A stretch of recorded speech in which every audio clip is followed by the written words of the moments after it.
Hello, everyone! Good afternoon, good evening, or good morning to you, whatever time you are watching us from. We are Connie and Belle, and pero bago yan, ang session natin for today is how to be a successful freelance bookkeeper. So, malalaman natin yung mga tips to unlock your potential. But before that, if you haven't done so yet, make sure that you click that subscribe button as well as the bell to get notifications because we usually go live, hindi man live. Magpa-publish pa rin kami ng mga ganitong video every 1 p.m. Manila time ng Mondays and Thursdays, but we do two different things and si Sis Bel na mag-share noon. Yes, hello, good morning, good afternoon, good evening mga kapatid. So every Monday, we do our live praise and worship session. So we're inviting everyone, kung wala naman kayong ginagawa on a Monday, 1 p.m., Afternoon?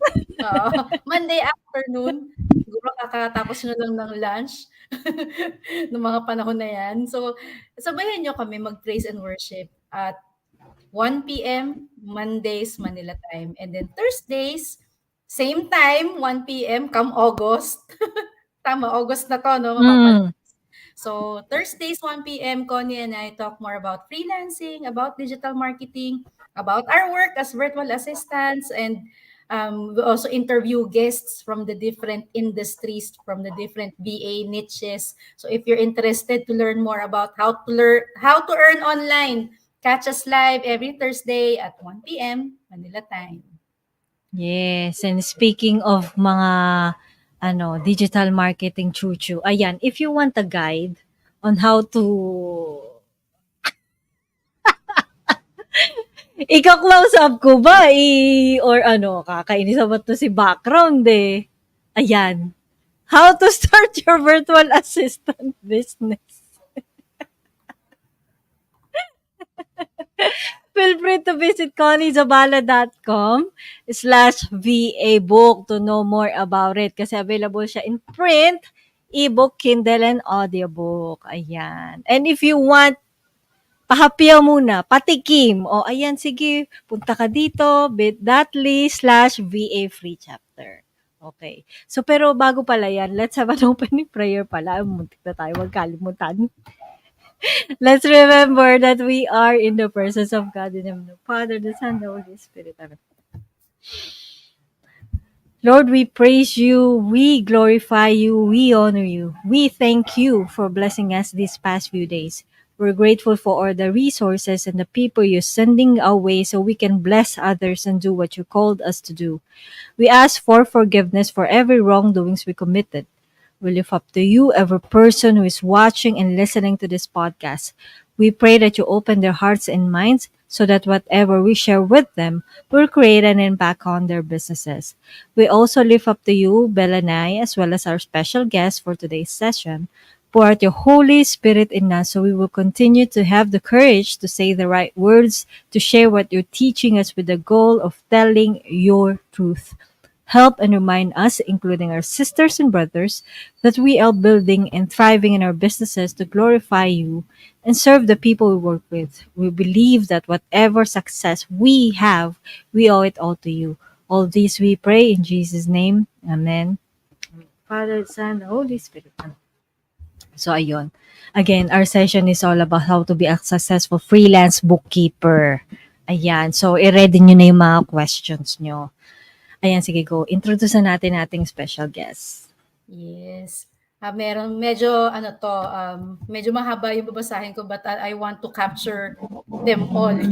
Yung credentials ng ating special guest for tonight. So our special guest is a graduate of Bachelor in Accountancy from PUP and a certified public accountant. Her journey began as a corporate accountant in educational institutions and travel agencies before transitioning to public practice in 2008. During the pandemic in 2021, she ventured into freelancing online. So with over 2 decades of experience as an accountant and auditor, her mission is to provide financial clarity and guidance to startups, corporations, nonprofit organizations, and individuals in the private sector. Beyond her professional life, she is a dedicated mother to two wonderful sons, an educator, and a devoted servant of the Lord. So many hats to wear, right? Mhm. Community outreach is also her passion, and she's committed to empowering her community with financial literacy. She believes in equal opportunity and strives to share her knowledge and resources generously. As she has grown, she has recognized the importance of passing on valuable information to the next generation. And to foster financial education in the community, she regularly offers free lectures, seminars, webinars, and face-to-face events. She's excited and ready to help us, people, her audience, build their businesses with effective tax strategies. So without further ado, let's all welcome Miss Rowena De Chavez. Yay! Welcome, welcome. Grabe, CPA pa pala. Hello, Yes. Ah. everyone. Hello, Connie, and nice meeting you and everyone in the channel. Thank you. Thank Likewise. Thank you you. for saying yes. And Yes. welcome, welcome sa aming channel. Diyos ko, sa title na yun, parang, paano ka namin napayes sa interview na to? So, share muna. So, Yes. ibig ba sabihin niya, nung pandemic, saka ka lang ba nag-aral to do the freelancing or meron ng kahit papaano background? Kasi as far as I remember, di ba, nung pandemic ka nag-start mag-freelance bookkeeping. Share us your story. Yan. Yeah, actually 2011 nag-aral na ako ng VA, Virtual Mm. Assistant. Way back 2011 pa. Present. Oo.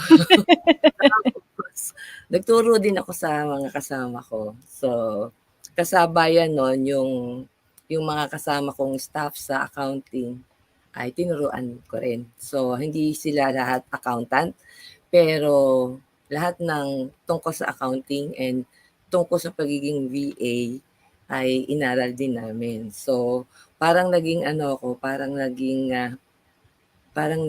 kasi kumukuha sila ng client. Ako kasi naka-concentrate dun sa aking business as accountant, sa bookkeeping and accounting services ko. Pero sila, meron silang sarili-sariling mga client. So I just get a little amount of their income Mm. kasi libre naman yung pagtuturo ko. And mostly, yun nga, yung aming kita doon, napupunta din sa church na tutulong namin. Karamihan sa kanila kasi church workers. So, yung Wow. iba nagtutuloy sila ngayon. Kaya lang ang nangyari kasi hindi as VA na contractual, nangyari parang employee ang Mm. nangyari. Pero matagal na rin sila doon sa mga client nila. And then, noong 2021, nung nagka-pandemic, I tried to study about bookkeeping, freelance bookkeeping. And then, nag-join ako sa Tribe. Freelance bookkeeping Mm. ko sa Shepherd's Academy. Bookkeeping Shepherd's Academy at saka yung sa Tribe kay Sir John. Mm. So, marami naman akong natutunan kasi ako na mismo yung hindi lang ako nagturo sa iba. Ako naman ngayon yung talagang hinahandelan ko ngayon yung pag-abot sa client na dati hindi, tinuro ko lang sa kanila. Pero Ah. sila yung nakakuha ng mga clients, yung mga staff ko. Pero ako, kasi nagstay ako dun sa pagiging, dun sa business ko as a bookkeeper and accountant and auditor din at the same time. Pero nung nag-ano kasi, nung nag-pandemic, medyo marami kaming client na nawala. I mean, katulad ng mga travel agency, yung iba Mm. siyempre tumigil sila dahil required ng government na ma-stop muna yung business. Pero okay na naman sila ngayon, nagbalik na sila. Others, yung mga professional like mga financial advisor sa insurance, Mm. yung iba continue na ngayon, pero yung iba hindi na sila nakabalik kasi medyo may edad na rin sila nung panahon ng pandemic na napatigil din sila. So, Mm. might as well na i-extend namin yung services sa mga online. Mm. So we actually have local clients and we are reaching out to foreign clients din. Oh. Follow-up question, Miss Rowena. So, di ba, before the pandemic, yan na talaga established na yan eh. Yan yung pinaka-core service na pinoprovide mo. So, during the pandemic, parang that was the time na naging ano ka naman, naging estudyante ka rin in a way, Oo, quote-unquote. oo. So, ano ba to? Parang I could just imagine kung anong unlearning and, di ba kailangan maging open tayo to new learnings. Kaso, yung parang Oo. challenging din in a way kasi nasanay tayo of doing Oo. things the old way. So, how was the adjustments during Yung that adjust, time? okay. Yung adjustment kasi yung sa marketing. How are you going to market? Kasi normally, ang mga accountants talaga, CPA, parang maglalagay ka lang ng maliit na pangalan mo na CPA ka that you are offering such service. Pero dito sa freelancing, kailangan ilagay mo sa banner, ilagay mo sa, lumabas ka sa iyong comfort zone. Mm. Ipakita mo yung mga services mo nung sa ganon. Alam ng mga prospect na ginagawa mo yon that you're offering such services to them. Yun yung medyo challenge sa akin talaga. Mm. Actually, gusto ko pa malaman since na sinabi mo na natutunan mo na mag-VA ng 2011. Ang question is, paano mo nalaman that time? Merong isang, siguro kilala nyo rin yun, galing siya sa kay si Jomar Hilario. Si Jomar. First mentor ko yun. Yes. Ako din Oo, eh. kasi yun yung time kasi kagagaling ko din sa medyo may problem. Ako, kaya sa family namin, na malaki yung naging gastos ko sa father ko.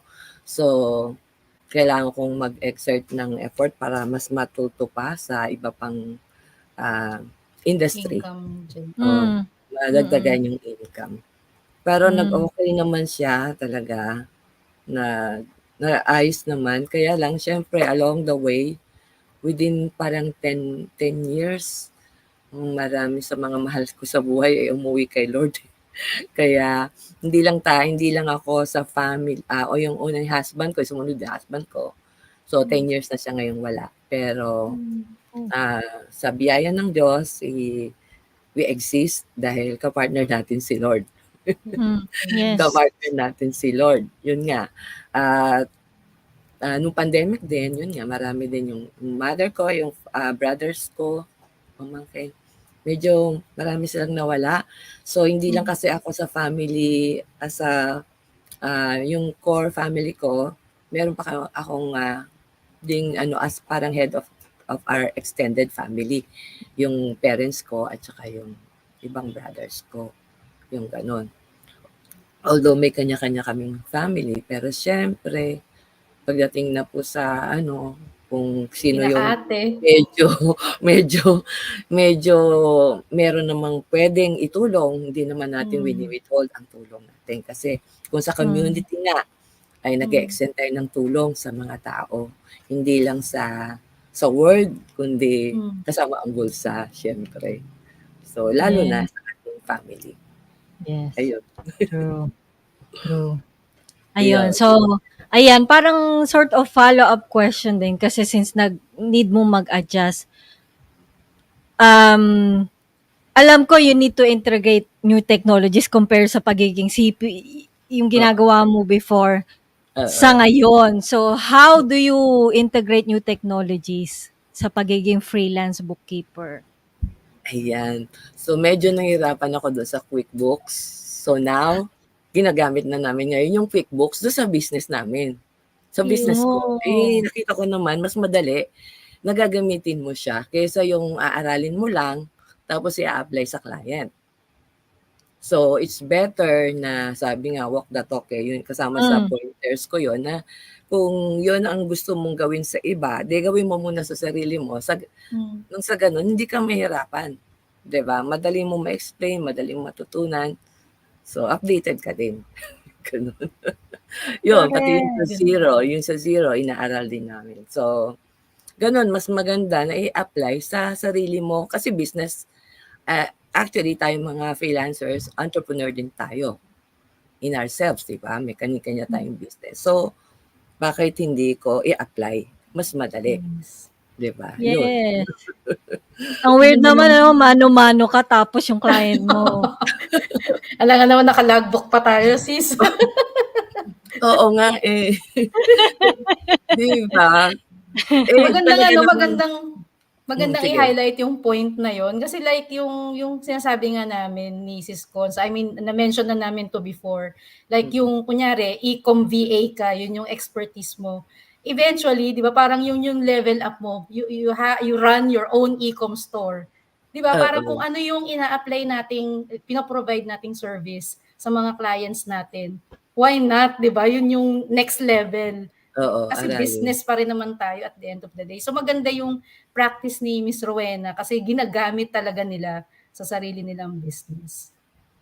Yeah, Yeah. that's the best way para yung experience mo talagang may apply natin sa client.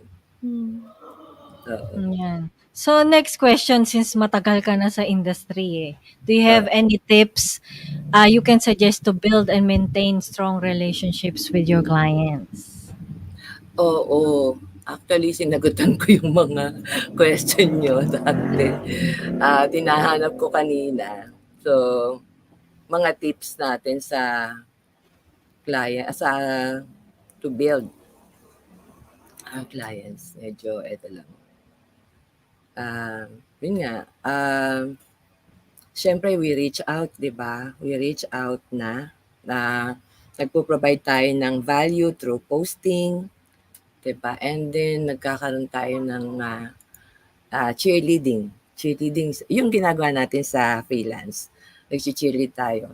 So, in a way, nagiging kakaroon tayo ng relationship sa kanila. Yung isa nga sabi niya kanina, thank you for greeting me every year. Yung sa birthday. Simple lang, 'di ba? Pero Mm. Oh, pero naalala niya every year pala mm, yun. Kasi naka-post sa kanya, 'di ba? Ayun, tapos sa mga local naman na clients din, yun nga, kasi normally, meron kasing independence, yung sa pagiging kasi 'pag accountant lang, okay lang, walang problema. Pero yung auditor ka, meron kasing independence na merong mga bagay na meron kang limit na mag-extend sa kanila kasi parang Mm, ma- mm. magko-cause ng problem sa independence mo in doing your report or your opinion to the financial statements, no? Mm. So, pero sa ngayon, when we reach out to people, siyempre meron pa din naman talagang audit sa accounting, yung internal audit na ginagawa natin, no? Pero siyempre tao din sila, makikisama tayo sa kanila. Meron din silang mga tawag dun, may mga tantrums din. Mm. Pero beforehand siyempre nagkakaroon tayo nung meron tayong ginagawang anong tawag dun, qualify natin yung tatanggapin natin whether we are fit to work with them or they are fit to our meron tayong mga core values na acceptable ba yun kasi minsan hindi tayo nagsasalita pero nahihirapan na nahihirapan na sa Mm. dahil iba yung core value ng tao na tinanggap mo dahil nandiyan na-trap ka na dun sa pagiging magkatrabaho na kayo. Pero beforehand talaga qualify, 'di ba? Qualify natin. Kaya nga may DC, 'di ba? Merong yung call natin para ma-check natin whether we are fit to work with them or if they are fit to work with us. Ganon, Mm. 'di ba?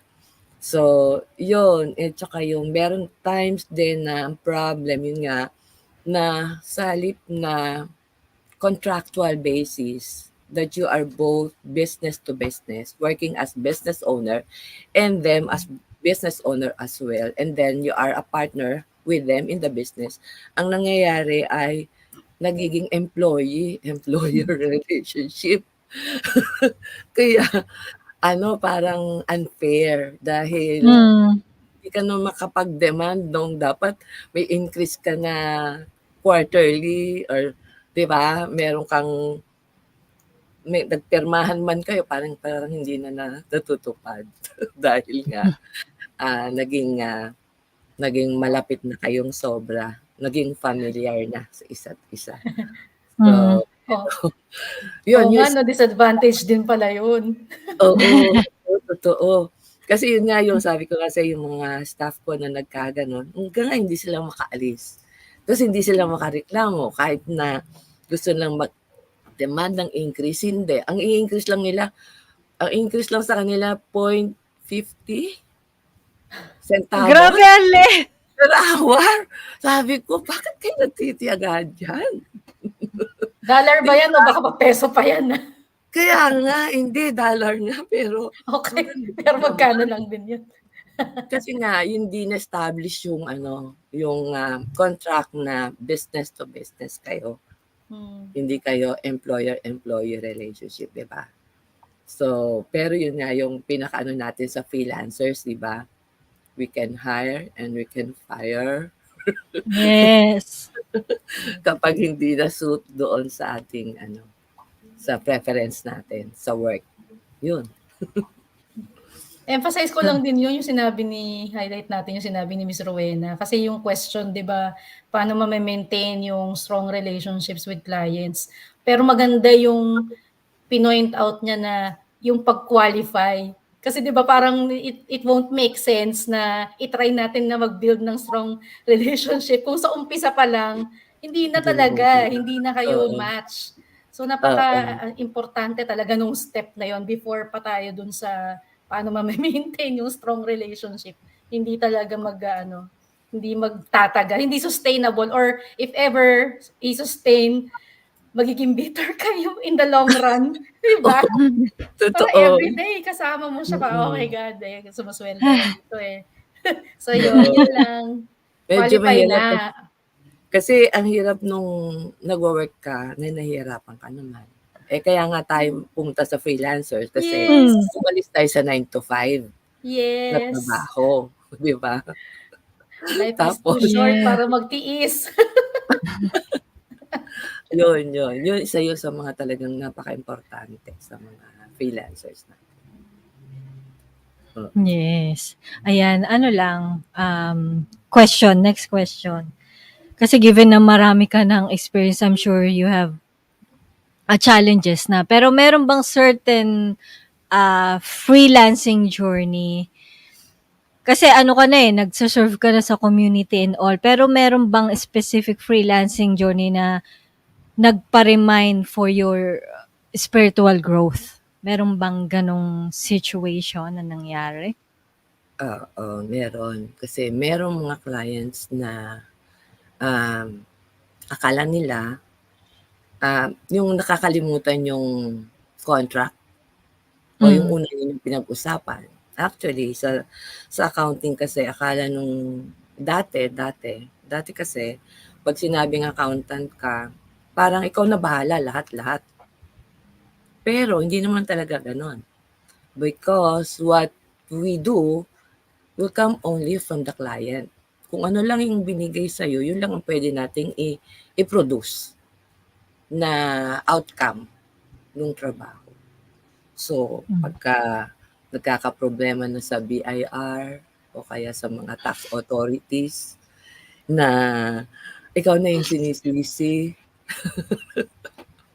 yun ang medyo sobrang challenging kasi talagang idudulog mo sa Panginoon, Lord, tulungan mo po ako. Kasi kung una napaliwanag mo sa kanya, nung nagsisimula pa yung business, napaliwanag mo naman sa kanya, this is it. Trabaho talaga ng tax authorities ang mag-audit, maganito. Pero yung trabaho natin, what you offer to us is, yun lang yung magiging production namin. Wala nang iba. Mm. Maliban na lang may itinago ka, hindi namin alam. Yes. Gano'n, 'di True. ba? Totoo. So yung gano'n kinakailangan mo talagang manalangin because kapagka gano'n na yung naging kaisipan nung client, parang, parang ikaw na lahat ang magbabayad nung penalty, parang gano'n. Ouch. Which is unfair at talagang Mm. hindi naman talaga yun ang, itinarbaho mo. So, gano'n. So, talagang mabuti ang Diyos kasi during those times, tumapat pa yun ng pandemic, during those Oh my times God. na-audit yung client ko. During those times talagang yung awit 91, yung verse 14, "Even in troubles, I will be with you." 'No? Kahit nasa trouble ka, sabi ng Panginoon, sasamahan kita, iingatan kita, 'di ba? So yun ang nagpalakas Yes. sa akin para harapin yung yung mga tax authorities, 'di ba? Oo, para Actually, yun yung ano 'no, sorry, oo, singit lang. oo, Yun yung mahirap as an accountant. Kasi 'di mm, ba parang na-witness ko rin kasi 'to na yung mga dati kong employer na nagwo-work pa ako. Na oo, as an accountant, ikaw ang susunod sa sasabihin sa'yo ng kliyente mo eh, na kahit alam mong How to present. oo, na kahit alam mong may kailangang baguhin, mga mm, parang it's a test din eh, no? Na parang gagawin mo ba to or hindi. Yung dun pa lang sa part na yun, may test na eh. What more pag oo. ibe-blame pa sa'yo na, ay, yung accountant namin yan, ang galing ah. But really, the good thing is nung practice na ako, kasi dati sa corporate ako, nung nag-practice na ako ng accountancy sa public practice, meron ng statement of management responsibility, which is, Oh. kahit nasabihin ni client, si accountant may problema diyan, alam na po ng government agencies na ang client ang mayroong responsibilidad. Meron silang Yeah. management responsibility and not the accountants or the Mm. bookkeepers. Yun. Mm. Oh, pero God Buti is na lang. good. Meron God Mm. ng is good, yun nga. mechanism in place. Yeah. Oo, oo, nung pumasok ako dun sa public practice, yun na yun na, sabi ko salamat. Kasi yun Oo. talaga yung kaisipan ng mga tao, ng mga business owners na, bahala na sa accountant. Mm. Pero not now, not anymore. Yeah. Hindi na Buti po na gano'n lang. talaga. And Buti na lang, yes. kahit sa ano, kahit sa US, yung US taxation, hindi talaga gano'n. Talagang ikaw bilang, taxpayer, ikaw magpo-produce ng lahat Siya ng yung mga i-audit. pe-present mo, oo. Hindi talaga yung accountant. What can we do? Mm. Ano ba magagawa natin kung ano lang binigay sa yung Mm. document, 'di ba? Mm. Ayun. Yes. Correct. Yun, Buti na lang meron na. oo, Mm. may gano'n. And I thank God for that kasi Mm. talagang mabuti ang Diyos. Amen. Mabuti ang Diyos sa gano'ng times na sinasamahan niya tayo kapagka may gano'ng mga Yes. problema. Yun. Yes. Oh, speaking of, ayan, mga additional faith questions. Do you have like a specific prayer or mga routine or ritual that you do before you start your online work? Share naman Yeah, dyan. yeah, sa umaga siyempre yung ating devotion, yung devotion po natin, daily devotion, prayer, and yung Word of God in Bible reading. And then I also I send daily devotion to our community members every day din para every day din sila din ay nagde-devotion. So, yun, and then kasi nanay nga ako. Pagkatapos ng aking personal, and then yun na yung sa kusina, and then yun bago ako makapasok dito sa work. Sa work at home. Mm. Work from home, 'yan. Mm. Um, Yeah. kasama sa ginagawa ko ngayon yung nag-schedule din ako 'no, meron akong mga clients na tax consulting, Mm. consulting lang 'yon. So, mga 30 minutes lang din 'yon Mm. na I thank God for that kasi kahit 30 minutes lang siya medyo malaki yung ano niya, yung Consulting equivalent. fee. Mm. Oo, consulting fee. Mm. And most of them are freelancers din. Oo. Oh. Nice. Kaya yung taxations with regards to that, paulit-ulit lang. Mga taga Pilipinas naman sila, Pilipino sila eh. Oo. So, No. madali lang dahil naman tayo, BIR accredited din tayo. We are updated sa mga tax regulations po natin. Mm. Yes. Ito na lang, last question before yung pinaka-main topic. I think hindi ko to na-share. Ito, minsan surprise ko to eh. Surprise question. If you're able to actually witness one of the Bible stories, which one you would like to go back to and why? Yung parable of the talents.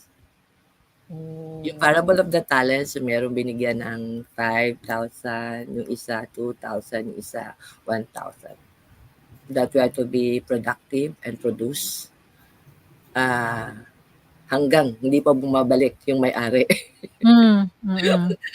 Yung talents natin at lahat na binigay sa atin, we need to produce and be productive in it hanggang sa pagbabalik ng nagbigay sa'yo ng talento. Mahirap maging tamad. Hindi naman actually, hindi naman talaga tayo tamad. Tayo po ay mga masisipag.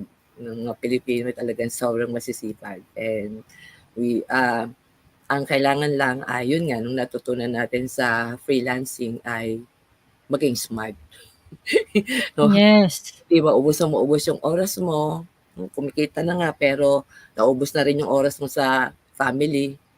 Pero nung una, ang priority, family, di ba? Kaya nga nag-freelancing eh. Kaya nag-freelancing because ito yung wife ko, ito yung family, ito yung may time ka sa sarili mo, pero parang bakit nagkaganon? Naubos yung oras na halos hindi ka na makausap kasi puyat. Nawala na yung big why. Nawala na yung big why, di ba? Kumikita na ng pera pero nawawala yung big why. Pero yun nga, we will do an accounting with the owner of our talent. Diba? So, yeah, gusto Grabe, accounting na accounting pati yung Para wala pa talents talaga yung nabalikan. Pinalala lang. Actually, di ba, pinag-pray natin na Holy Spirit gabayan tayo. Pero pinalala lang ni Lord just now na importance na lahat po tayo kasi whatever we do, we will do an accounting with God, the owner, and the giver of everything that we are experiencing in this life. Yun. Lahat Yun po. tayo Gusto lang naman talaga na sa totoo lang, kung nakakatulong tayo sa kapwa natin, nagbibigay sila ng mga praises, honoring, pero ano ba yung gusto nating makuha? Kundi ang magsasabi yung may-ari, well done, my good and faithful servant. Yun po. Yes. Yun po. More than the accolades ng ibang tao. Yan. So, sa mga viewers natin, if you have any questions, pre-recorded ito, just feel free to share them in the comment section.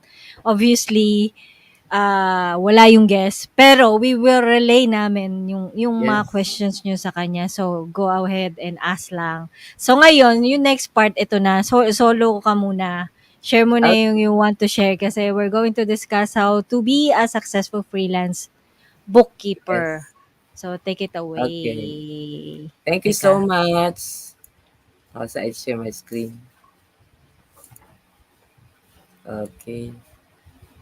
Yeah, can you see my screen? Alright. So, thank you so much. Nakikita nyo na? Hindi pa. Click mo yung present dito sa StreamYard. Sa StreamYard. May present dito sa baba. Present, okay. Oo, yan. Tapos share your screen.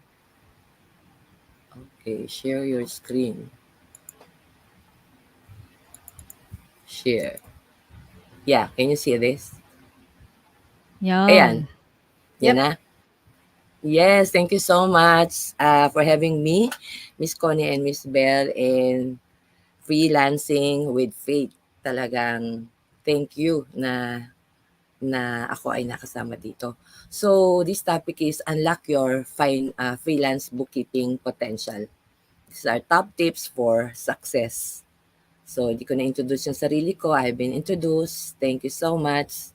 So, bookkeeping is a crucial skill for any freelancer, and mastering it can significantly impact your business's growth and stability. Today, I'll provide practical tips to help you streamline your bookkeeping processes, manage your finances more effectively, and ultimately unlock your full potential as a freelance professional. So let's dive in and explore how you can achieve success through smart bookkeeping. Okay, number one is master the basics. Siyempre, kahit na hindi tayo bookkeeper or ikaw ay freelancer, you need to learn bookkeeping fundamentals. So understand how to track income and expenses and keep accurate records. So, pag sinabing accurate records, siyempre, nag-iipon ka ng mga resibo ng mga naging expenses mo because sa masusunod, kakailanganin mo talaga siya. And that's what we do also sa ating mga clients. So, we track our income, how much do we receive in a month, and we track our expenses. Expenses kasi, when we say expenses, yung pong may kinalaman sa business. So, hindi po naman lahat ng mga personal expenses natin na isasama natin. Yes, meron tayong light and water example, pero part lang noon ang pwede natin isama doon sa expenses ng business natin. Parang ganon. So, pangalawa, use the right tools. Get familiar with bookkeeping software like QuickBooks or Xero. Ito nga. So, yung sa QuickBooks and Xero, easy lang naman siyang aralin. Meron provided naman sa mga, mismo sa website po ng Intuit, meron po silang training sa QuickBooks kasi Xero. And then kung meron ka pang question, pwede rin kayo mag-question sa mga katulad namin o kaya doon po sa may mga YouTube channel naman na nag-explain kung may mga question po tayo. It's the good thing is pag meron tayong accounting software o bookkeeping software, madali nating matrack yung ating income and expenses kasi you can open through your kung hindi ka available sa laptop, you can open through your cell phone and anywhere basta may internet po. The second one is to have our successful bookkeeping, freelance bookkeeping business is set up your business. Okay, set up your business. Sabi dito, walk our talk. So, if we are freelancer, we need to choose our business structure. Kung matagal ka na namang nag-freelancer, you need to decide if you'll be a sole proprietor sa America kasi LLC, etc. Pero usually, kung dito sa Pilipinas, ikaw ay freelancer, mas mabuti na ikaw ay naka-registered. Although, may mga times na yung iba hindi talaga nagre-register kasi hindi naman na kailangan. Pero eventually kasi kakailanganin mo rin ng financial statements, pag bibili ka ng house or what, kung may mga bibiling ka mga properties, o kaya aalis ka, kakailanganin mo rin ng documentations from BIR. Halimbawa, kailangan sa mga embassy for visa applications. So, kailangan natin. So, to get certified, yung iba naman, although sa freelancing natin, hindi naman talaga kailangan na certified ka, pero alam mo na yung basic at saka kung meron ka din lang license, katulad nun, kuha ka ng certification from QuickBooks, basta better yung reach mo sa mga tao na gumagamit din ng QuickBooks. So, obtain any necessary licenses or certifications for bookkeeping. Others, Locally, kumukuha sila ng NC2 sa bookkeeping given by the TESDA. Okay. So, another tip dito under po ng set up your business, do your business accordingly.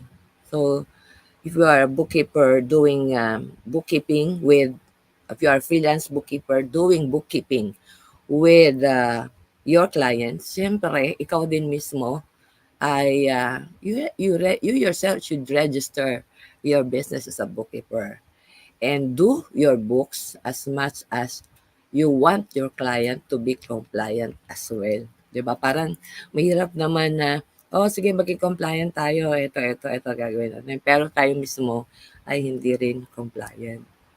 So, parang nakakatawa lang din. Pero, importante yan. Kasi, kung gusto mo lumago ang business mo, establish mo siya na hindi lang sa panahon ngayon, that you can also, sabi nga, ipamana mo yung business mo. Pamana mo yung magiging yung mga clients mo sa mga anak mo o sa kaapo-apuhan. Sabi nga ni Sir John, your business as a freelancer, pwede mong ipamana sa iyong salinlahi kahit na wala na tayo dito sa lupa. Okay, number 3, find and keep clients. Ayun, sa mga kailangan natin is market yourself, create a professional website, and use social media to promote your services. So, importante ito na yung pinaka-billboard natin, yung ating website at yung ating social media that will promote our services to others, to our prospects. Ina-optimize po natin yung ating mga LinkedIn profile, yung ating Facebook, if you are using Facebook. If you're using Instagram, you also optimize your Instagram account. Okay? Now, bukod sa marketing ourselves, we also commit to network with others, join professional groups, and attend industry events. O kaya ay magkaroon tayo ng mga Facebook groups, mag-join tayo sa mga Facebook groups that are relevant doon sa ating niche. Ayun. Number 3, next po is maintain relationships. Communicate regularly and deliver quality work to retain clients. Isa po talaga sa mga problem na hindi po nagiging maayos ang clients is because of lack of communication. Siyempre, kung nakapag-submit tayo ng ating mga deliverables, kung kailangan pa ng clarification, meron tayong follow-up communication with them. Kung meron tayong kailangan din ng mga documents from our clients, we need to communicate with them and do the best to articulate and find ways para makuha natin yung mga kailangan natin para maisama natin dun sa deliverable na dapat nating i-produce as we promised our client. Ayun po. Number 4, manage your time. Ito na po yung medyo challenging din po ito, pero sa totoo, sabi nga, stay organized. Use productivity tools and create a schedule to manage your workload. Po, ito rin po yung kailangan natin. We need to manage our time. Sabi nga, isa sa mga gift sa atin ng Panginoon yung time. We all have 24 hours and napakahalaga na ito po ay magamit natin because there are mga nagpa-pop along the way na mga shining objects, shimmering objects na nakafocus tayo pagkatapos merong mga nagpa-pop up na mga gagawin natin na hindi na natin nagagawin, dapat natin gawin kasi napatuon ka na doon sa mga bagay na nakaabala na sa iyong oras. So, kasama po dyan yung mga nagpa-pop up sa Facebook, nagpa-pop up din sa ating mga social media accounts o kaya sa ating mga ginagawa araw-araw. So, we need to specify alin po yung mga time natin. So, meron pong budgeting ng time. Meron din po tayong schedule. We need to create a schedule to manage your workload. Minsan naman, nasosobrahan naman po tayo sa workload, na-overwhelm po tayo. Pag na-overwhelm po tayo, yun na po, nagkakaroon na po tayo ng problema na lalo tayong bumabagal kasi hindi na natin magawa yung dapat natin gawin. So, balance work and life, set boundaries to avoid burnout. Yun, sa edad ko po talaga, kailangan ko po talagang mag-set ng boundaries. I'm already almost 62 years old, senior citizen.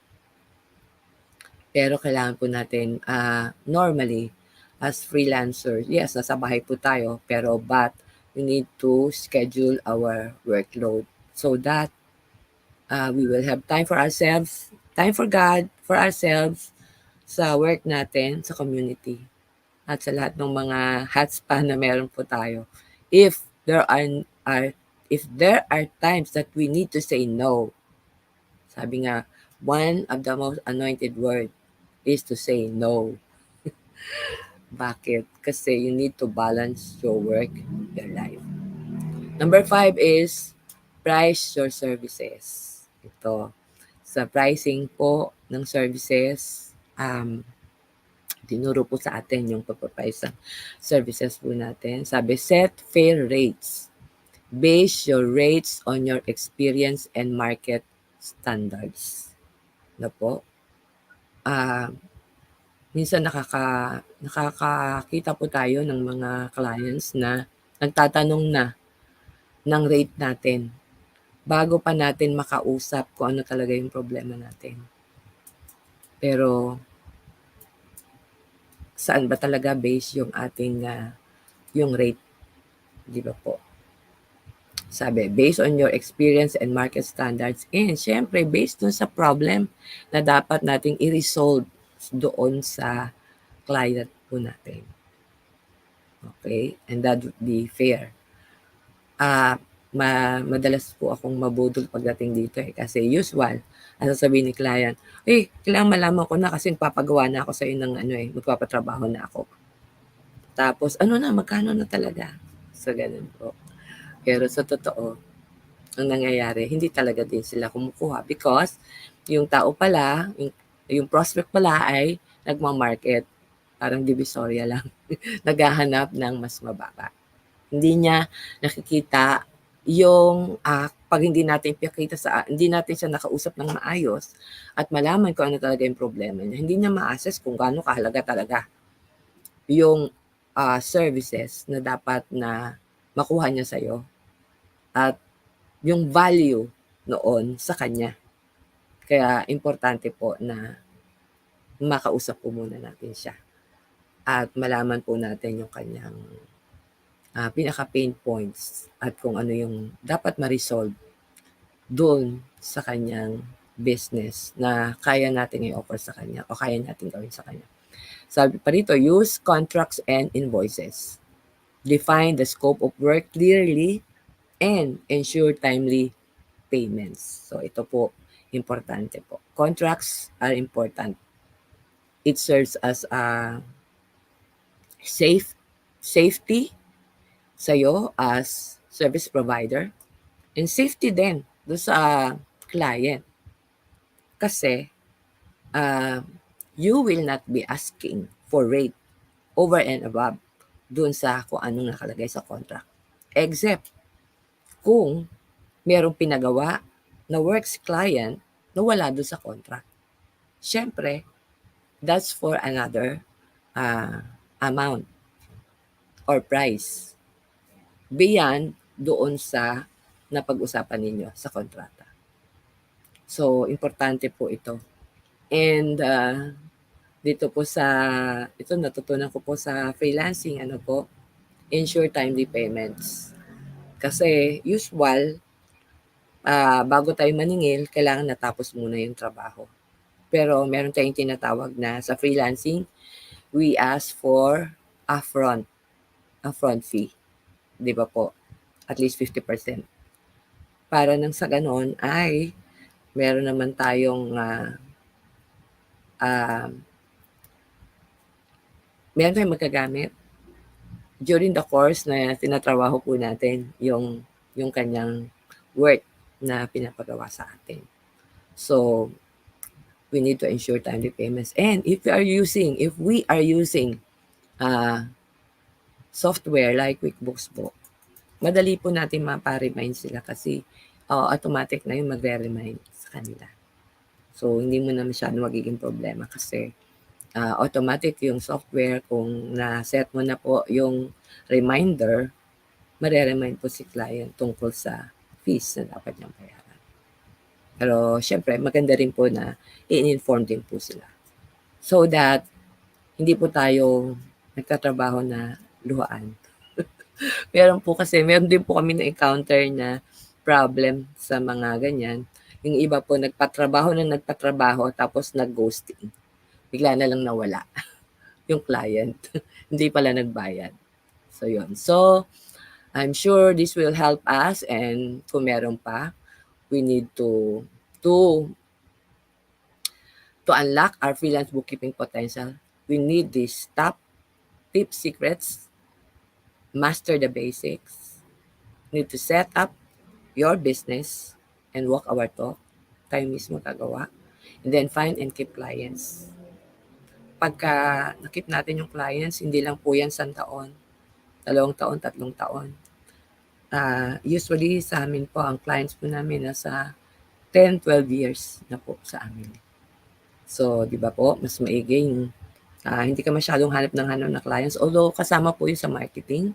Pero kung meron kang makukuha na clients, na retainer, mas established po yung business. Manage your time because everybody has to have a balance of work and life. And then we need to price our services accordingly. So, praise God. So dito, sabi roon, encourage viewers to apply these tips and reach out for more support. Yes, you can do this. Hindi po ito mahirap. And then, you can reach out to us or to your mentor. You can ask questions dito po sa Freelancings with Faith. At marami tayong matututunan. Okay. So we can subscribe for more tips sa aking meron din po akong website. Wait lang. Eto na po. Wait. Ayun. If you need help, meron po akong website. You can contact us there. Meron po tayong Facebook account. And then the LinkedIn account. And then, next na po ito. Sa huli na po ito. Meron po akong palabas na Financial Peace ebook. I am thrilled to announce the upcoming release of my new ebook, The Financial Peace of Mind, Mastering Reporting and Compliance for Private School Administrators. This comprehensive guide is designed to help you navigate the complexities of financial reporting and compliance with ease. I will also be coming out with ebook with regards to freelancers and to the clientele that I have. So, yun po. We need expert advice. I'm also doing tax services consulting through the contractor account. Ayun. And you can also contact me through my LinkedIn. Ayun. Yes, that's it. Yay. Thank you. Yay. Thank Sa you. anything related to accounting, bookkeeping, you know who to call na, mga kapatid. Yes. Covered Ayan. So, yung mga links na yan, nasa ano rin, hihingin namin sa kanya. So, you can, actually, since recording to, dapat nasa amin na yung link. So, you can just click na lang sa description and Oo get nga. in touch with her directly. Ayan. So, meron tayong next round pa. Ayan na, si Sis Ben. May fast Q&A round pa tayo. Hindi pa tayo tapos. Wait lang. Yes, ano lang, fun round lang ito, Miss Rowena. Okay. Kasi masyadong heavy yung mga accounting and ano. Parang napapatamaan ako dito sinasabi niya kanina Ganon. Kaya fast ano tayo, Q&A round naman. So first question, reading or Yeah. listening? Listening. Diet or exercise? Exercise. Texting or calling? Calling. What would you do if you win 10 million pesos? Okay. May project kasi kaming worship place eh. Priority yung para sa kay Lord. Wow. Oo. Yes. The last book you've read or is still reading until now? Yung kay Rich Dad Poor Dad, malaki yung impact nun sa akin. Kasi yung four quadrants nun, na we do not only stay as an employee, we do have on the side na mga jobs, and then hanggang sa maging entrepreneur ka, hanggang sa maging business owner ka. Yun. Yes. Oh, grab that book mga kapatid. Investor na, hindi lang business Yes. owner, investor pa. Yes. Okay, the top 3 people that you follow. Top 3 people at I follow Jan Pagulayan. Si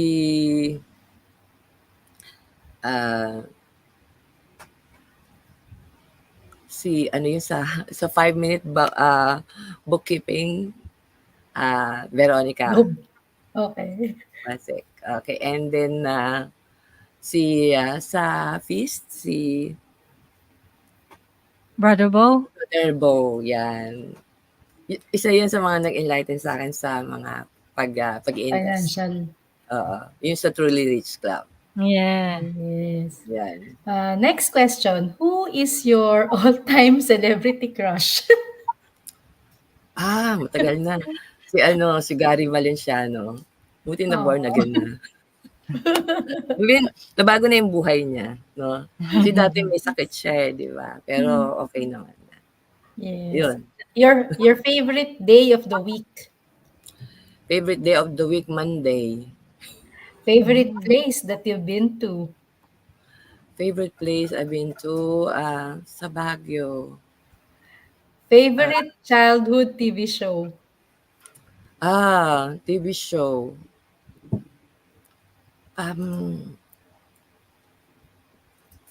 Yung, ang tawag dito, matagal na, hindi ko na nakikita ngayon. Magkakabukingin ba tayo dito, sister? Oo.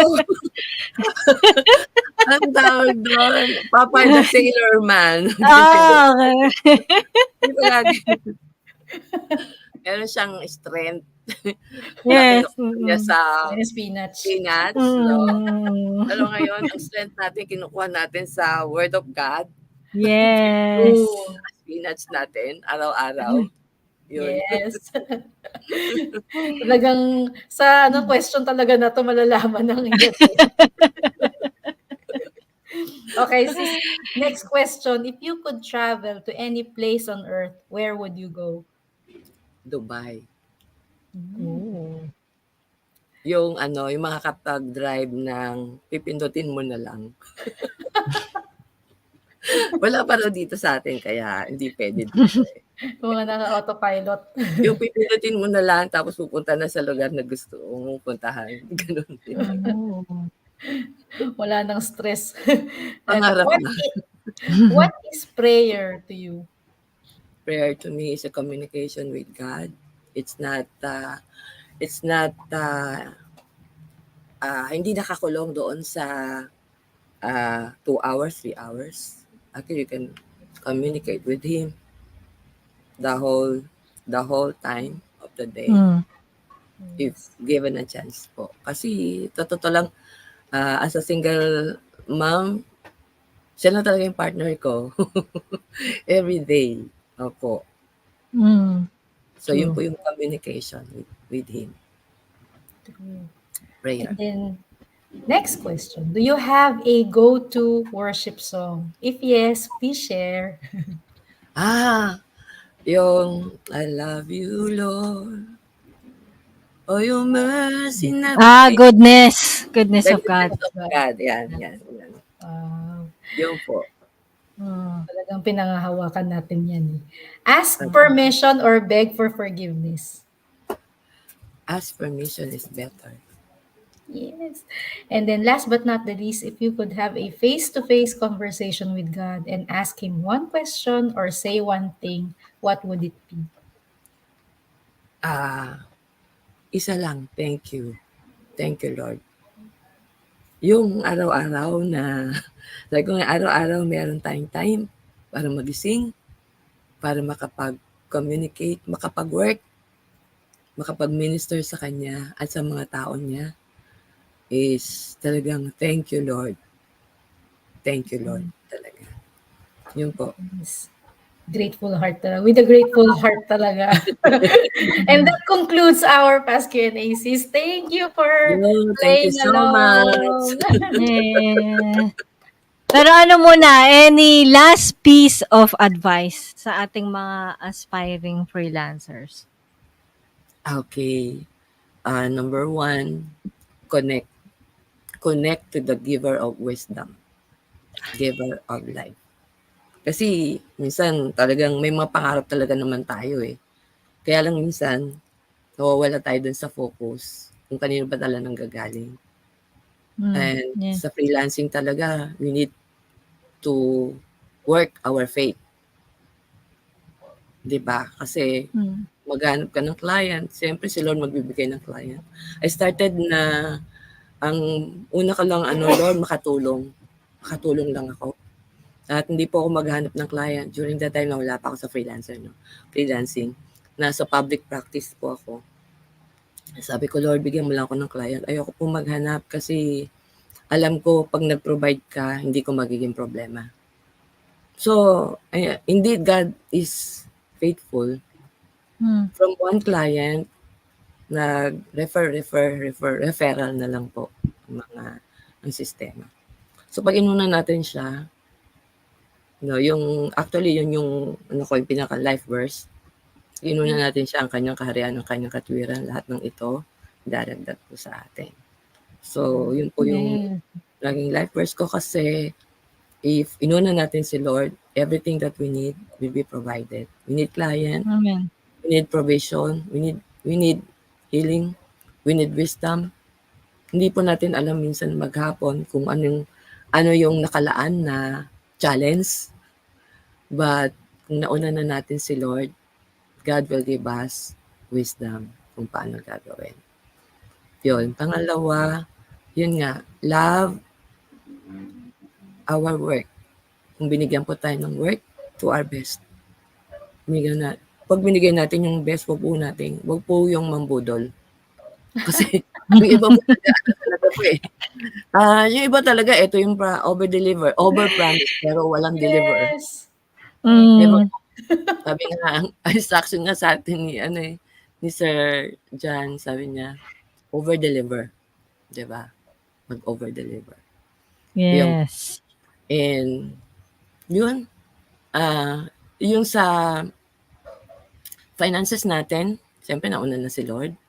Kung inuna natin, palaging may kabahagi si Lord because hindi lahat ng pera dumating sa atin lang. May part si Lord, may part din para sa sarili natin, para pangkasiyahan natin. Hindi naman po madamot si Lord. Sabi nga, enjoy the work of your labor. And then may part din po para sa ating, siyempre meron tayong mga savings, emergency fund. Meron din po tayong part for investment. Ito po yung nawawala yung investment. Yes, malakas ka ngayon, okay ka, magaling. Pero at the end of, pag umabot ka na sa panahon ng retirement, magiging masaya ba ang retirement? Pero parang minsan kulang pa. Because ang karamihan, yes, hindi masamang magbigay sa iba. But minsan, bayaran mo naman yung sarili mo kasi may panahon ng pagre-retire. Yes. Yun po. Ay, thank you. Ganda Salamat. nun. Ganda Ganda ng nun. mga ano. Ang dami naming na-pick up dyan, sis. And sana marami ring na-pick up ang ating mga viewers. Especially like tama si sister yung sa sobrang giving natin, di ba? Yung Opo. parang lagi nating hinuhuli yung sarili natin. Pero isipin natin, in the future, long term, ano naman ang itsura natin, ano yung magiging situation Oo. natin. So, there's no harm in giving. Syempre, yun naman ang gusto ni Lord, maging generous tayo. But Opo. we also have to take care of ourselves. Thank you for the reminder, Sis Rowena. Thank Kasi you po, Miss Connie. Filipino trait yan eh. Thank you. And for our viewers, again, you are more than welcome to ask your questions, share your thoughts in the comments. Again, pre-recorded to. Kaya i-relay namin kung ano man yung mga gusto sabihin. Sabihin nyo na, ha? Huwag mahiya. So, yun. Ah, may last message ka ba, Sis Bel? I-close mo na rin. Ay, teka. Ako muna, bago ka mag-close. Again, if you want guidance, talaman, nawawala kasi. Maganda yan, maganda yan. Yan. How to start your virtual assistant business. Feel free to visit conniezabala.com/vabook to know more about it. Teka, nasa yung link. Ayan. Punta kayo dyan. If you want a free chapter muna, ayan, dito tayo sa bit.ly/VA free chapter. Ayun. So, Yes. ikaw, Sis Bel, last message and then closing prayer na tayo. Last message. Ayun, mahirap.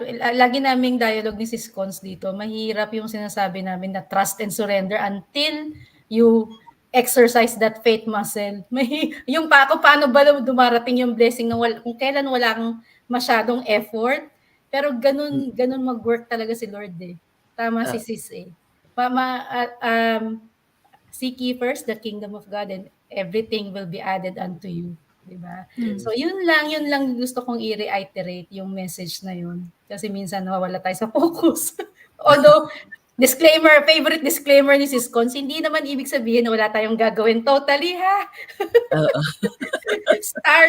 Just start, wag mag-overthink, wag mag-overanalyze. So there. Thank you. Ayan, ano mo na rin, closing prayer. Okay, let's remember that we're in the presence of God, in the name of the Father, and of the Son, and of the Holy Spirit. Amen. Thank you, Lord, for another episode done successfully. Thank you for the opportunity to share our knowledge and experience to serve our clients. Hopefully, our fellow service providers were able to learn something too. Thank you to all the people who support us in our mission. Thank you for the chance to bless others through this platform. We lift up to you all our viewers, our listeners, our clients, the people we work with, Miss Rowena and her family, Lord. Continue to bless them in all areas of their lives. Whatever their petitions are right now, we pray with them, believing that whatever happens, you always have the best intentions for us. We lift up to you all these, but in the end, your will be done in Jesus' name. Amen. Yes. The Father, Amen. the Holy Spirit. Amen. God bless po. Thank you, Rowena, for sharing, for your time. So God happy bless to be with everyone. you. God bless po. Bye, everyone. See you on Monday for another live praise and worship session. God bless. Diyan ka muna, Miss Rowena. Wait lang.